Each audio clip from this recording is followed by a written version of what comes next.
So today's a day on stripping down the front end and seeing if I can get the engine. All being whether the weather holds out, it's already started spitting on me today. But I'll do my damnedest anyway. As you can see, stripped the front grille out, all the sort of rubbish that was in there, got rid of all that as well. Just currently working on pulling out the old shifter system. It's got one of them massive great big rods that sort of sticks right through the middle of the car, great big thing. So I'm going to remove all this along here, get rid of that, we're not using any of that. This is still an issue to me, power steering pump. Now it's got the power steering rack, of course I want to use that. Unfortunately my Seat engine, as you well know, didn't come with power steering. It runs an electric pumped hydraulic system, which is just a pain unless you know how to use it all. So I've left that on the car. I want to move towards this system again, just a belt driven one. I'm not sure whether I'm going to try to graft that onto the engine and put a pulley on it, or just go old school and just get the original VW one from somewhere and see how you put it on. Anyway, just removing bits and bobs and I will carry on. So I've undone the power steering, one side of it, that goes to the pump. Pump goes up, follows it round, goes to the reservoir, reservoir goes round, goes to the top of the rack. So here's the shifter mechanism out. Fine, it's actually quite easy to get out, so I'm assuming it's probably been out before. It's all fairly loose. Power steering pump's now all out the way, so I'm slowly but surely clearing the space. I think these mounts, I think I'm going to undo these and take these out. This one, it does seem they're way too high anyway, and quite possibly in the wrong place. So we'll have a look, and then I've got the long haul of trying to pull the engine round, and whether it's going to piss down with rain is another thing or not. So I've tried a number of ways of getting this to the other side of the garage where the camper is, and I'm massively struggling because I'm here on my own today. Basically, where we need to go is down here, all the way down there, and do a left. I think it's doable. I'm not so sure how well it's going to roll on this stupid bit of grass, but we'll try. Well, just about managed to get it down there, so I still got to get it down here, swing a left and get it in there where it's going to live, right in there. Guys, it's time for a tea break. This is hard work, this. I managed to get it this far around, but I'm kind of struggling for space over here. I might have to push the old van back, I think. It's difficult when it weighs 3.5 tons and you're on your Jack Jones. But I'm almost there. I'm almost there, just to sort of sit it in position and see where it all goes. You know, you can see here where the drive shafts bolt up.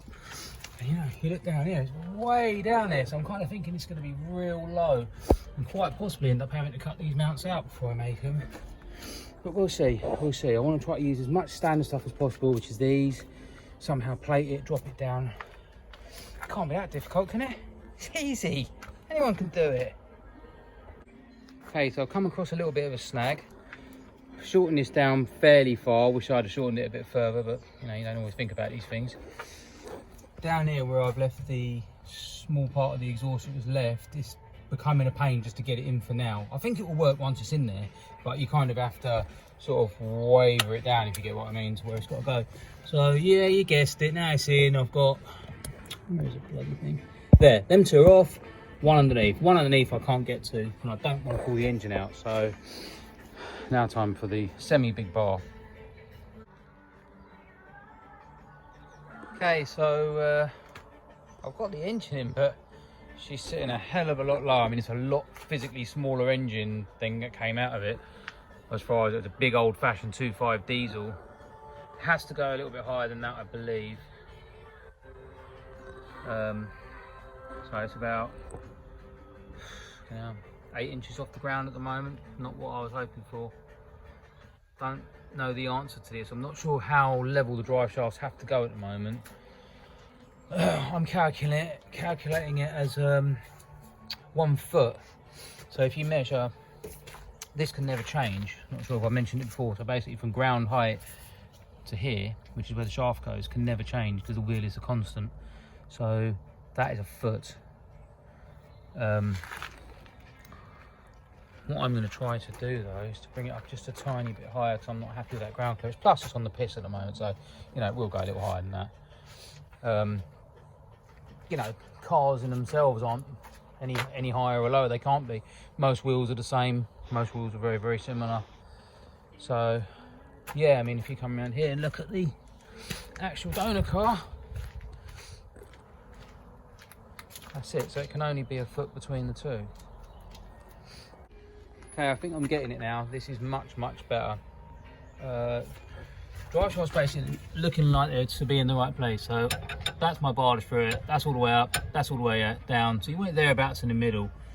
That is pretty well cock on, to be honest with you. And I can roll it back a little bit. So that one is not bad at all. We're pretty even at the back.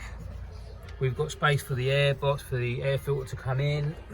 The only thing is, it's too far that way. I need to go this way. So if you come this side, you can see alternator wouldn't really work very well. Plus I've got to get power steering in there. Yeah, you get away with it, but it isn't ideal. Not when you've got loads of room there. I've got so much room. So I'm going to go there. I think what I'm looking at doing, I'll use the existing mount, nice thick bit of plate, drop it downwards, veer it in, bring it down, flat plate, use the existing stuff, easy, all bolts on, easy, as they say. I want it to sit at an ever so slight angle. There's a purposeful reason on it. Even the old engine came out at an angle, and it just allows for more space. So I think that's the route I'm going to go. Anyways, so it's not every day I'm lying on the floor, but desperate times call for desperate measures. So what I've done, as you can see here, put a pole through where the drive shaft sits. Is it smart? Who knows? Let's have a gander. So this is the other side of that pole. That I'm currently holding is absolutely flush and level. But as you can see, it's not quite in the right place. So what I'm going to try to do is rotate the engine ever so slightly backwards, and I have got space, as you can see there. Not a great deal, but I have got space. Other side, believe it or not, is not too bad, but now it's a little bit too high. This will ultimately be the ground clearance, which I can't change. No one can change that. You can't help where the drive shafts sit. Let's crack on. So I've just removed the cold air from the turbo housing, which came up out here and was blocking the way totally. So this has given me an incredible amount of room now. So I'm going to go at it again, see where it goes to. Okay, so I think I've finally done it. I think this is where it's going to sit. So we've got plenty of space around here. Plenty of space to be able to put the power steering pump. I had to rethink that. Plenty of space to get to the starter. Could possibly go a little bit more to the right if I had to, but not that fast. Loads of space around the back. Being advised, they have to go up ever so slightly, so they'll be at that angle, which hardly, that's maximum. Not that it matters, but I think that'll be fine. That's hardly anything. And thereabouts, you can't really see that side too well. We've got clearance all around the back. And I just won't bother putting on the inlet to the turbo. I'll bring it out here somewhere, it's not a big deal. But aside from that, everything seems to match up. We've got heater matrix hoses, so that'll all go on. Yeah, I think so far from what I can see, my plan being, I think I'm gonna, like I said before, bring a plate out onto here, drop it down there, use the existing mount. Just keeps it simple. There's no need to rewrite the books on this. And thereabouts the same. As you can see, obviously it is angled, but when I make the mount, I can straighten the mount up so it just bolts straight on, and just drop it back off of that perch again. That way it's all boltable.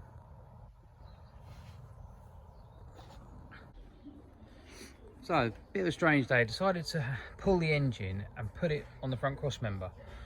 I want to see what the weight is. I also want to see how much it drops by, and the strange thing is, it doesn't drop by a lot. So you've kind of got a 6-inch gap. I mean, these do run high anyway, and that is a lot lighter engine than what went in it. So it's possible the next project might be airbags on the back. But yeah, I've measured it. It's slightly over 6 inches from basically top of tyre, top of arch. So now I'm going to put it back in where I want it to sit and see how much it raises, because obviously there's no mounts. So I wanted to get the big old shifter out, so I've got that out of the way. Trying to work out where I'm going to position the new one. Unfortunately, that's pretty bloody big as well. So I want to use it all because it obviously connects straight onto the mighty sit. So you end up with this. It's just a big old lump though. If I was to go from underneath, which might be possible. Have a look.